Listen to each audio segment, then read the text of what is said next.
Lilanga lenjabulo nemgidvo ekhaya leNkosi Mashile njengoba emajaha abuya engomeni. Lamajaha amukelwe badali kanye nemalunga emphakathi emva kokuthi anyamalale tinyanga letimbili. Lokhu ke sekusho ukuthi sebakulungele kuba madvodza babukane ngco netinkinga temhlaba baphindze badlale indzima lenkulu ekuthuthukiseni umphakathi.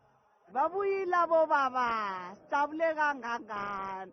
Siyathokoza Mashile, siyathokoza baba. Ingoma yalapha eNkosini Mashile kuthiwa ingulenye yaleto letiphephe kakhulu kulesifundza saseMpumalanga njengoba ke kungashoni muntu kuyo yonke iminyaka.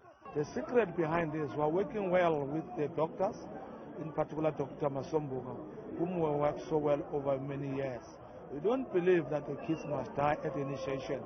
We believe they must do the culture as per the constitution. We do screening because we know these days our kids are taking yaope. They are taking, some of them they are sick from diabetes mellitus, TB, and other medical problems. So what we do the screening, and then we allow these kids to go to the initiation school. iNkosi Mashile seyigcugcutele lamajaha kutsi abuyele etikolweni afunze kuti atoba nelikusasa lelichakatile.